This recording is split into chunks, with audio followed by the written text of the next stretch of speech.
Hello friends, I am Samir Gilani, Saraswati group of education ના online લેક્ચરમાં આપ સૌ વિદ્યાર્થીનું હાર્દિક સ્વાગત છે.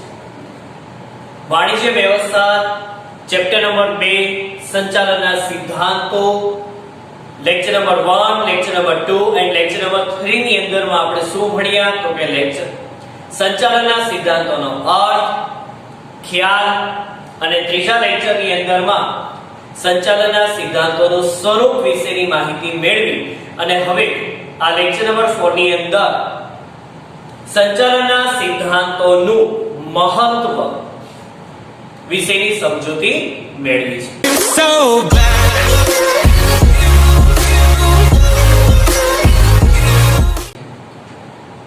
સંચાલનના સિદ્ધાંતોનું મહત્વ આપને 3 માર્કની અંદર પરીક્ષાની અંદરમાં પૂછાય છે, જેમાં આપે 6 મુદ્દા લખવાના રહેશે. 6 મુદ્દા બોર્ડ ઉપર આપ જોઈ શકો છો. સંચાલનના સિદ્ધાંતોનું મહત્વ સૂત્ર મેં લખ્યું છે બકા સાસા તાતા. બકા સાસા તાતા.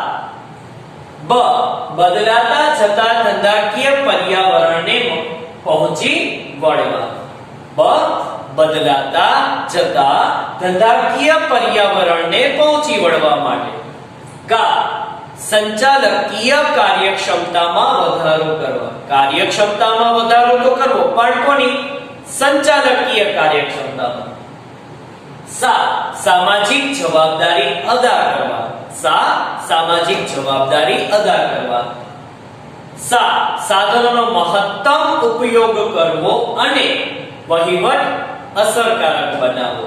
સાધનોનો મહત્તમ ઉપયોગ અને વહીવટ અસરકારક. તા તાલીમ, સંશોધન અને વિકાસ માટે ઉપયોગી. તા તાલીમ, સંશોધન અને વિકાસ માટે ઉપયોગી. નેક્સ્ટ લાસ્ટ તા તાર્કિક અને વૈજ્ઞાનિક નિર્ણયો લેવા માટે ઉપયોગી. તાર્કિક અને વૈજ્ઞાનિક નિર્ણય લેવા માટે ઉપયોગી. આ 6 જે મુદ્દાઓ લખ્યા છે એ 6 મુદ્દાઓની આપણે સમજૂતી મેળવીશું. પહેલો મુદ્દો કીધો બદલાતા જતા ધંધાકીય પર્યાવરણને પહોંચી વળવા માટે. જો આ પોઈન્ટ જે મેઈન પોઈન્ટ લખ્યો છે ને શોર્ટમાં ફેરવવો હોય ને તો આપણે આગળના જ લેક્ચરની અંદર સંચાલનના સિદ્ધાંતો એ કેવી પ્રવૃત્તિ હતી તો કે પરિવર્તનશીલ પ્રવૃત્તિ. મુદ્દો આ જ છે, પણ એને ઇમ્પોર્ટન્સ ના મુદ્દામાં ફેરવીને શું તો કે ધંધાકીય એકમની અંદરમાં તો શું આવતા હોય છે?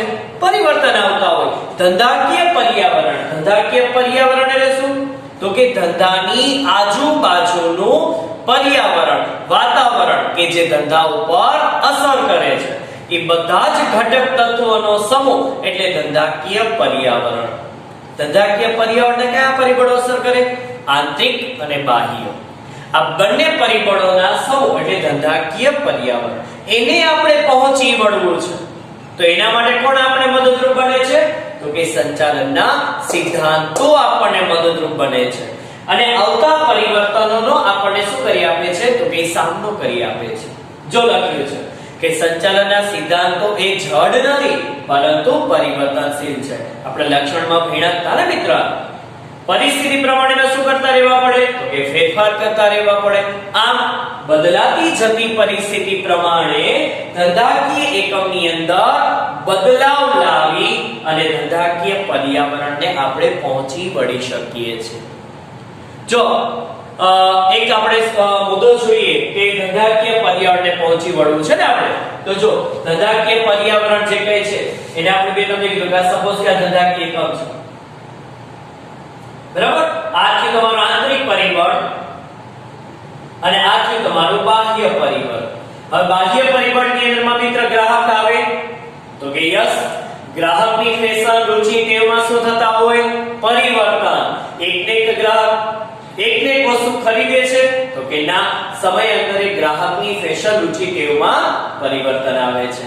એ ફેશન, રુચિ, ટેવમાં પરિવર્તન આવે એટલે ધંધાકીય એકમની અંદરમાં ફેરફાર કરવા પડે. જો તમે ગ્રાહકની ફેશન, રુચિ, ટેવ પ્રમાણે ફેરફાર નહીં કરો તો ગ્રાહક તમારી વસ્તુ ખરીદશે નહીં અને ગ્રાહક તમારી વસ્તુ ના ખરીદે એટલે ધંધાકીય એકમ બજારની અંદરમાં લાંબા સમય સુધી ટકી શકશે નહીં. તમારે બજારની અંદરમાં ટકવું છે ને, તમારે બજારની અંદરમાં લોંગ ટાઈમ સુધીનો નફો પ્રાપ્ત કરવો છે, તો ગ્રાહક ની ફેશન રુચિ તેમને જાણવી પડે.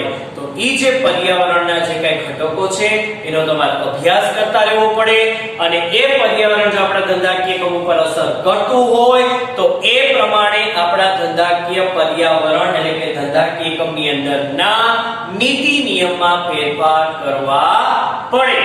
તો ધંધાકીય એકમ છે એ આવતા પર્યાવરણને શું કરી શકે છે?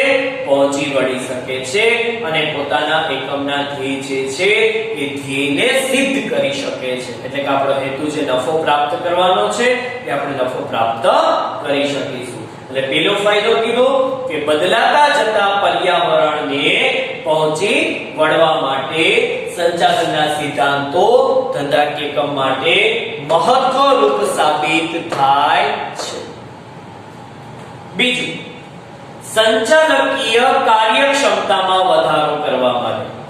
સંચાલકીય કાર્યક્ષમતા તો કે ધંધાકીય એકમની અંદરમાં આપણે લોકો સંચાલન કરતા હોય ને, એનાથી આપણે સંચાલન, તો એની સંચાલનના કયા કયા કાર્ય આવે? તો કે આયોજન આવે, વ્યવસ્થા તંત્ર આવે, દોરવણી હોય,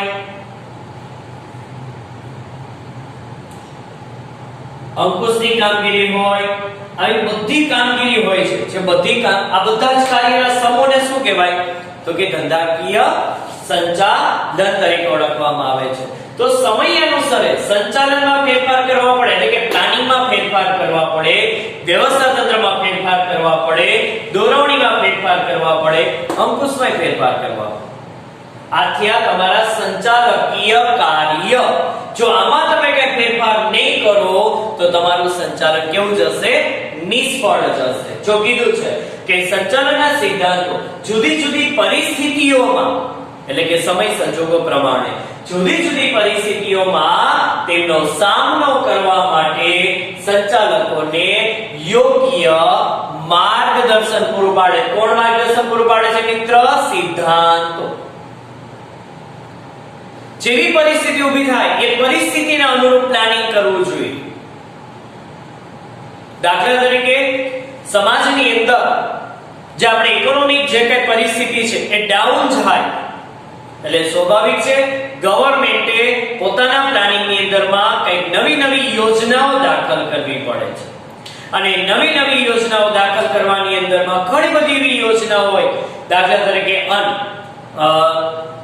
અત્યારે કોવિડ-19 ના કારણસર અત્યારે બધી જ જગ્યાએ જે સરકારી દુકાનો બધી જગ્યાએ છે જ્યાં તમને જે બીપીએલ કાર્ડ ધરાવતા હોય, એપીએલ કાર્ડ ધરાવતા હોય, કારણ કે લોકોની આવક બંધ થઈ ગઈ છે, લોકોના ધંધા બંધ થઈ ગયા છે, તો સ્વાભાવિક છે કે માણસ પોતાની જરૂરિયાતને પહોંચી વળી શકતો નથી. તો ગવર્નમેન્ટે પોતાના સિદ્ધાંત એટલે કે ગવર્નમેન્ટે પોતાના પ્લાનિંગની અંદરમાં અવનવી યોજનાઓ દાખલ કરી અને સમાજને વિકાસાત્મક યોજનાઓ દાખલ કરવા માટે આ સિદ્ધાંતો દાખલ કરવામાં આવે છે, જેના કારણે સંચાલકીય કાર્યક્ષમતા એટલે કે સંચાલનની પરિસ્થિતિઓમાં શું થવાના છે? ફેરફાર. સંચાલનની પરિસ્થિતિઓમાં સુધારો આવશે. જો મને એટલું છે કે જેના આધારે એકમની કાર્યક્ષમતા પણ વધશે અને એકમની કાર્યક્ષમતા વધતા સંચાલનની કાર્યક્ષમતામાં પણ સુધારો થાય છે. તો સંચાલન તમારે સારું બનાવવું છે, સંચાલન અસરકારક બનાવવું છે, તો એ પ્રમાણે સિદ્ધાંતોમાં ફેરફાર કરી અને એ પ્રમાણે સિદ્ધાંતો દાખલ કરવા જોઈએ. તો તમારું સંચાલન કેવું નીવડશે મિત્ર? અસરકારક. આપણે બે મુદ્દાઓ સમજ્યા. બદલાતા જતા ધંધાકીય પર્યાવરણને પહોંચી વળવા માટે અને બીજું કીધું સંચાલકીય કાર્યક્ષમતામાં સુધારો અથવા વધારો કરવા માટે. ત્રીજી બાબત કેવી છે કે સામાજિક જવાબદારી અદા કરવા માટે. સામાજિક જવાબદારી એટલે શું મિત્ર? તો જો આપણે અહીંયા ડ્રો કરીને જોઈએ, કોઈ પણ ધંધાકીય એકમ છે, આ આપણે જોઈએ કોઈ આ એક ધંધો છે, આ ધંધાની સ્થાપના ક્યાં થાય, આ ધંધાનો વિકાસ ક્યાં થાય અને આ ધંધાનો અંત ક્યાં? તો કે સમાજમાં થાય. જો ધંધાની સ્થાપના કરનાર કોણ હોય? સમાજ જ હોય. તો ધંધાની સ્થાપના કોણે કરી? સમાજ. જે સ્થાપના કરતા આ ધંધો ધીમે ધીમે વિકાસ પામે છે, પણ એ કોના કારણે થાય? તો કે સમાજના જ કારણે થાય. અને ધંધાનો અંત કોના કારણે આવે? તો કે સમાજના જ કારણે. તમારી વસ્તુઓ સ્વીકારવાનું બંધ કરે અને ધંધાનો અંત આવી જાય. તો આ અહીં સમાજ છે, અહીં સમાજ છે, અહીં સમાજ છે. તો આપણે કહી શકીએ ખરા કે ધંધો એ સમાજનું એક અવિભાજ્ય અંગ છે. સમાજ વગર ધંધાની શક્ય નથી. સમાજ વગર ધંધાનો વિકાસ પણ શક્ય નથી. સમાજ છે તો ધંધો છે, એમ ન કહી શકાય કે ધંધો છે તો સમાજ છે, એમ ન કહી શકાય. આજે સમાજ છે તો જ ધંધો છે. તો શું કીધું? તો જો આમાં કીધું ધંધાની સ્થાપના, ધંધાનો વિકાસ અને ધંધાનો અંત ક્યાં આવે છે? તો કે સમાજમાં આવે છે. નફો એ માત્ર ધંધાનો ધ્યેય નથી. કોઈ પણ ધંધાકીયનો ધ્યેય માત્ર ને માત્ર નફાનો નથી હોતો. હા, નફાનો હોય, પણ કેવી રીતે? તો કે સમાજના વિકાસ સાથે નફાનો હોય. મારે નફો તો પ્રાપ્ત કરવો છે. હું એનો કોઈ ખોટના હેતુથી ધંધો તો નથી જ કરવાનો, તમે નથી કરવાના. આજે ફ્યુચરની અંદરમાં તમે લોકો જ્યારે કોઈ ધંધાકીય કંપની સ્થાપના કરો છો, તો મિત્ર તમારો હેતુ શું હોય? તો કે નફાનો જ હોય. તમે એવું વિચાર્યું છે ખોટ થાય તો કઈ વાંધો નહીં, આપણે તો સમાજનો વિકાસ કરવો છે. ના, તમારો હેતુ નફાનો તો છે, પણ માત્ર ને માત્ર નફાનો નથી હોતો. પણ જે ધંધાકીય કંપની જો ખાલી માત્ર નફાના હેતુથી જ સ્થાપવામાં આવતી હોય, એટલે કે સમાજનો કોઈ વિકાસ માટે, સમાજના કોઈ સારા નશા કોઈ વસ્તુ જોવામાં આવતી નથી. એ માત્ર ને માત્ર કેના હેતુથી કામ કરે છે? તો કે નફાથી કામ કરે છે. તો આપણે કેના હેતુથી સાથે સાથે કામ કરવાનું છે? તો કે સમાજના વિકાસ સાધવાનું પણ આપણે સાથે કામ કરવાનું છે. કારણ કે સમાજનો વિકાસ થશે તો જ ધંધાનો વિકાસ શક્ય બનશે. હવે આપણે જોઈએ કે સમાજ પ્રત્યે ઋણ ચૂકવવાની જવાબદારી એટલે આપણે શું કીધું? સામાજિક જવાબદારી. સમાજ તો કે ઘણા બધા પક્ષકારો હોય. જો કર્મચારી હોય, હોઈ શકે, ગ્રાહક હોય, હોઈ શકે, સમાજ હોય, હોઈ શકે, સરકાર હોય, હોઈ શકે. આ બધા પક્ષકારો ધંધાકીય કંપની સાથે જોડાયેલા છે. સાથે માલિક અને કર્મચારી, માલિક અને રોકાણકારો પણ લઈ લે. જો આ બધા પક્ષકારો છે ત્યારે ધંધાની શું થઈ શકે? સ્થાપના થાય. બરાબર. હવે આ ધંધો જે છે આ બધાના કારણે થયો, તો આ બધાને પણ કઈ ઋણ ચૂકવવું જોઈએ. શું ઋણ ચૂકવશું? જો કર્મચારી છે, સપોઝ કર્મચારી એકમને શું આપે છે? તો કે એ પોતાની મહેનત, પોતાની સેવા. તો ધંધાકીય કંપની કર્મચારીને શું ઋણ ચૂકવવું જોઈએ? વેતન. કર્મચારી શેના માટે કામ કરતો હોય છે? વેતન માટે કામ કરતો હોય છે. તો એને વેતન પૂરું પાડવું જોઈએ. ઓકે, ગ્રાહક. ગ્રાહક છે ધંધાકીય કંપની કેવી રીતે સેવા આપે છે? વસ્તુ ખરીદી તો ધંધાનો વિકાસ થાય. તો એ ધંધાકીય ગ્રાહકોને શું ઋણ ચૂકવવું જોઈએ? તો કે સારી ગુણવત્તા વાળી વસ્તુ આપવી જોઈએ. પછી સમાજ. સમાજ છે તો ધંધો છે, તો સમાજનું શું કરવું જોઈએ? એને રક્ષણ કરવું જોઈએ. સરકાર વિવિધ યોજનાઓ દાખલ કરે છે ધંધાના વિકાસ માટે, તો શું કરવું જોઈએ? તો કે સરકારને એને શું ચૂકવવું જોઈએ? ટેક્સ ચૂકવવો જોઈએ. પછી એવી રીતે માલિકો કે રોકાણકારો, જો કોઈ કંપનીની સ્થાપના કરવા માટે મૂડીની જરૂર હોય તો કંપનીએ શેર બહાર પાડ્યા, તો શેર ખરીદનાર એટલે કંપનીનો શું કહેવાય? માલિક. પછી ડિબેન્ચર બહાર પાડ્યા તો એ ઓછીની મૂડી થઈ, તો એ ડિબેન્ચર કોઈ કે ખરીદ્યા તો એ કંપનીનો શું કહેવાય? રોકાણકાર. તો આને મૂડી આપી ત્યારે ધંધાનો શું થયો? વિકાસ, કે ધંધાની સ્થાપના થઈ. તો ધંધાએ આને પણ કંઈક ચૂકવવું જોઈએ ને? તો કે હા, શું? તો કે નફામાંથી એને ડિવિડન્ડ ચૂકવવું જોઈએ. માલિકોને ડિવિડન્ડ ચૂકવવું જોઈએ, આને વ્યાજ ચૂકવવું જોઈએ. જો બધાય પક્ષકારોને કોઈના કોઈ સ્વરૂપે કંઈક ને કંઈક ઋણ ચૂકવું એ સિદ્ધાંત કહે છે. ખાલી આ બધા પાસેથી લાભ જ નથી લઈ લેવાનો. જે લાભ લીધો છે અને એના કારણે ધંધાનો વિકાસ થયો છે, તો આ બધા જ પક્ષકારોને કોઈના કોઈ સ્વરૂપે તમારે ઋણ ચૂકવવું એ સિદ્ધાંત કહે છે. તો જ ધંધાનો વિકાસ શક્ય બનશે. ત્યાર પછી સાધનોનો મહત્તમ ઉપયોગ અને અસરકારક વહીવટ. ત્યાર પછીનો ફાયદો કયો આપ્યો? તો કે સાધનોનો મહત્તમ ઉપયોગ અને અસરકારક વહીવટ. કેના કારણે શક્ય બને? તો કે સિદ્ધાંતોના દ્વારા. જો આપણી પાસે સાધનો તરીકે શું લઈ શકીએ આપણે? તો કે મૂડી છે, યંત્ર છે, કાચો માલ છે, બરાબર. ઉત્પાદનનું જીવંત સાધન તરીકે આપણે કર્મચારી લઈએ તો કે આ બધા આપણા ધંધાકીય કામના શું કહેવાય? સાધનો કહેવાય. હવે આ આપણી પાસે કેવા છે? તો કે મર્યાદિત. કેવા છે? મર્યાદિત. પણ આનો ઉપયોગ કેવો છે? અમર્યાદિત. જેમ આવે તેમ આડે ધડ જો આનો ઉપયોગ કરવામાં આવશે, આમાં કોઈ પ્લાનિંગ નથી, કોઈ ઓર્ગેનાઇઝેશન નથી, આડે ધડ તમે કાચા માલનો ઉપયોગ કરો છો, આડે ધડ મૂડીનો ઉપયોગ કરો છો, તો મૂડી ખલાસ થઈ જશે, કાચો માલ ખલાસ થઈ જશે. સાધનો આપણી પાસે નહીં. આપણી પાસે જે સાધનો છે એ મર્યાદિત છે, તો એનો વૈકલ્પિક ઉપયોગ કરવા માટે સિદ્ધાંત દાખલ કરવા જોઈએ. સિદ્ધાંત દાખલ કરવાની અંદર શું કામ તમને એવું કહે છે કે સિદ્ધાંત દાખલ કરીને સાધનોનો ઉપયોગ કરવો જોઈએ? જો અહીં કીધું છે કે આપણી પાસે મર્યાદિત સાધનો છે પણ એનો ઉપયોગ વૈકલ્પિક છે, તો શું કરવું? તો કે આ સાધનોનો ઉપયોગ એવી રીતે કરવો કે ઓછામાં ઓછા ખર્ચે વધુમાં વધુ લાભ લઈ શકાય. ખર્ચ ઓછો થવો જોઈએ પણ લાભ વધુ થવો જોઈએ. ઓછામાં ઓછા ખર્ચે વધુમાં વધુ લાભ થઈ શકે એ રીતે સાધનોનો ઉપયોગ કરવો જોઈએ. જો હવે એના માટે એક સિદ્ધાંત તમને કહું, શ્રી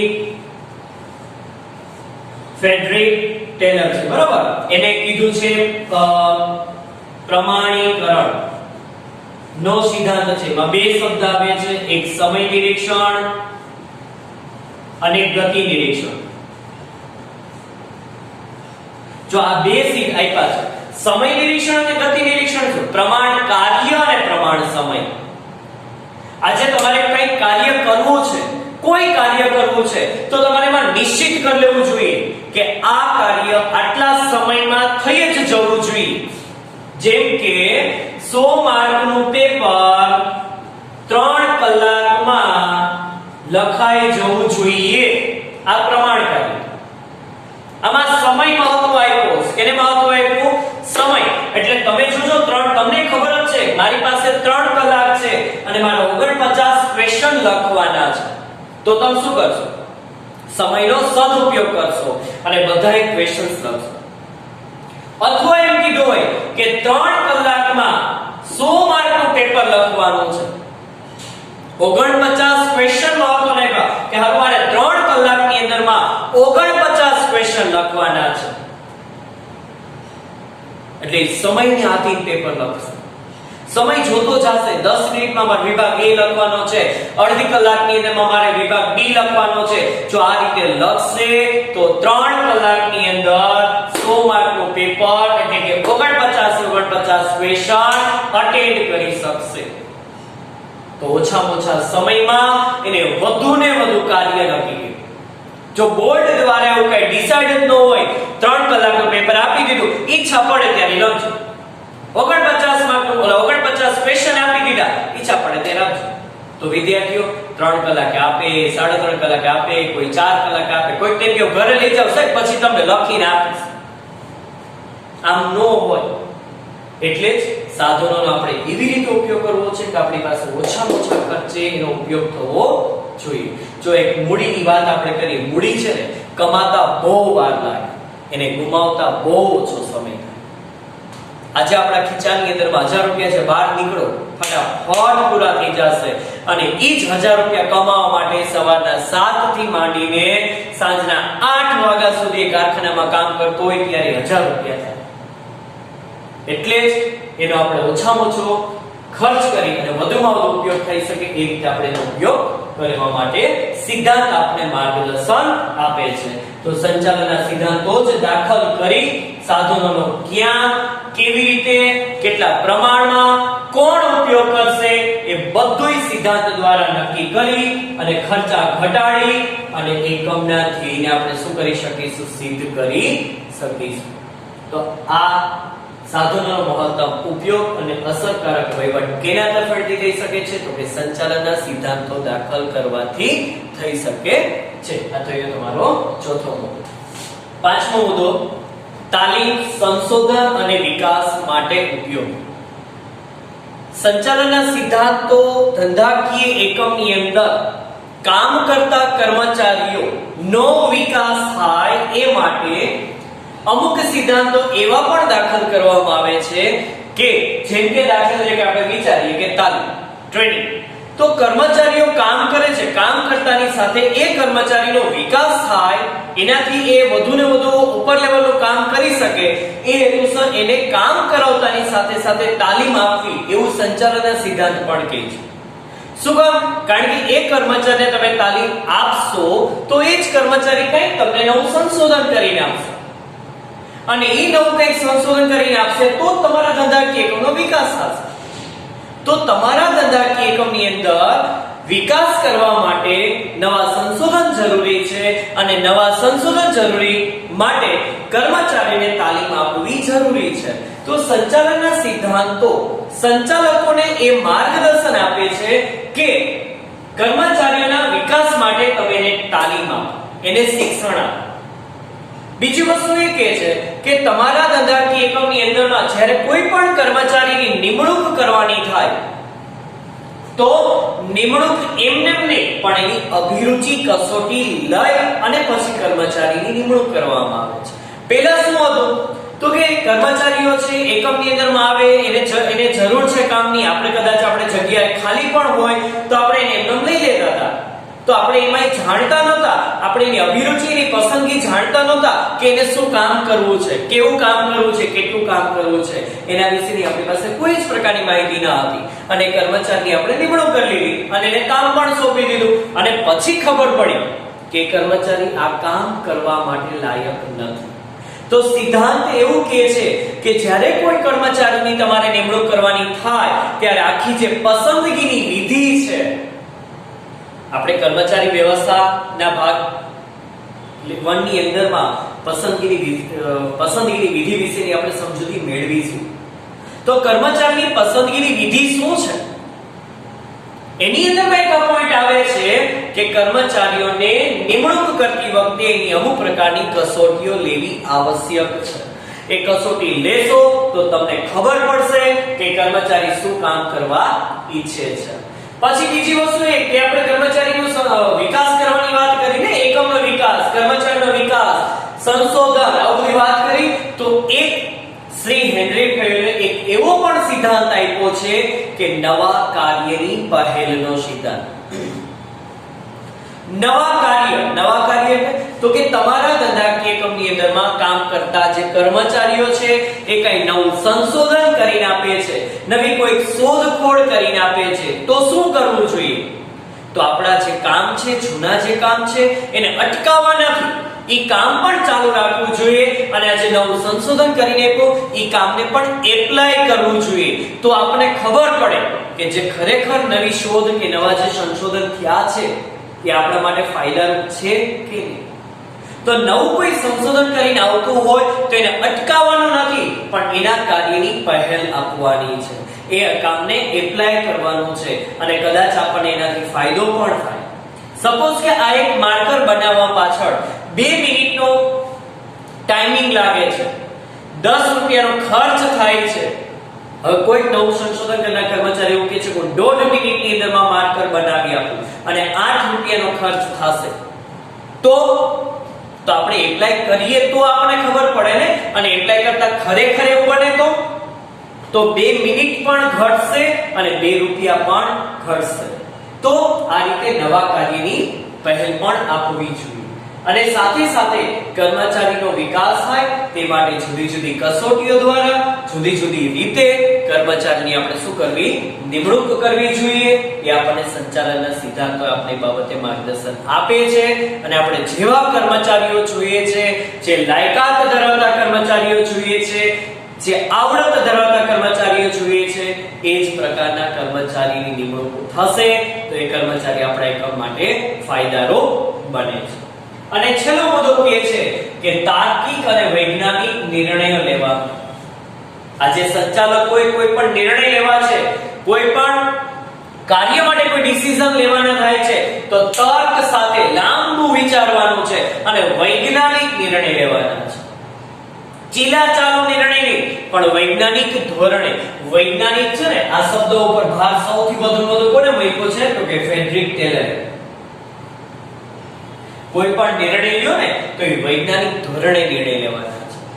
બધું લાંબુ વિચારીને કે આ નિર્ણય લેવાથી આપણે ફાયદો થાય છે, ખર્ચ ઘટે છે, એકમનો વિકાસ થાય છે, બધી બાબતો ધ્યાનમાં લઈ અને વૈજ્ઞાનિક નિર્ણય લેવાના છે.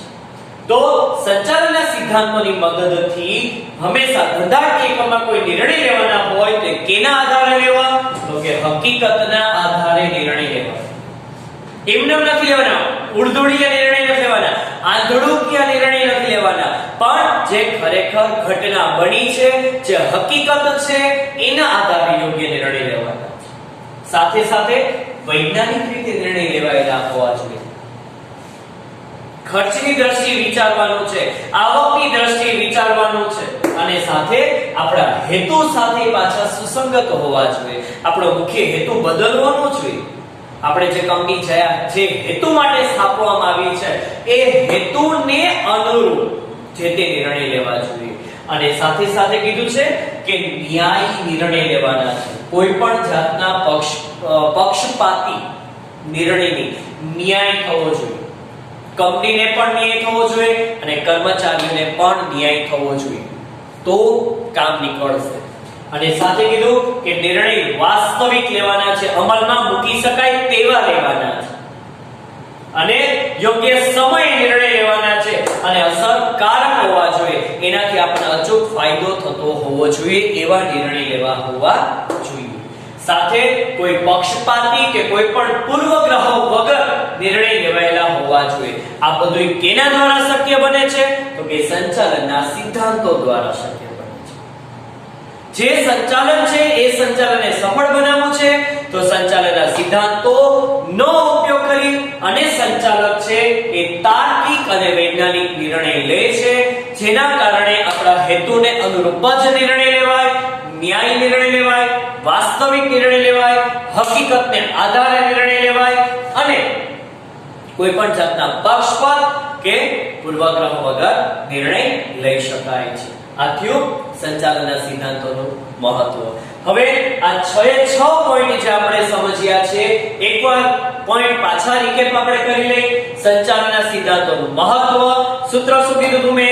બકા સાસા તાતા. બકા સાસા તાતા. બદલાતા છતાં ધંધાકીય પર્યાવરણને પહોંચી વળવા માટે, સંચાલકીય કાર્યક્ષમતામાં વધારો કરવા, સામાજિક જવાબદારી પૂરી કરવા, સાધનોનો મહત્તમ ઉપયોગ અને અસરકારક વહીવટ કરવા માટે, તાલીમ, સંશોધન અને વિકાસ માટે ઉપયોગી, and then last તાર્કિક અને વૈજ્ઞાનિક નિર્ણયો લેવા માટે મદદરૂપ થાય છે. તો આ રીતે સંચાલનના સિદ્ધાંતોનું મહત્વ 6 મુદ્દાની અંદરમાં આપણે વર્ગીકૃત કર્યું છે, જે આપણે પરીક્ષાની અંદરમાં 3 માર્કની અંદરમાં પ્રશ્ન પૂછાય તો 6 મુદ્દા ટૂંકમાં સમજાવવાના રહેશે. ધન્યવાદ.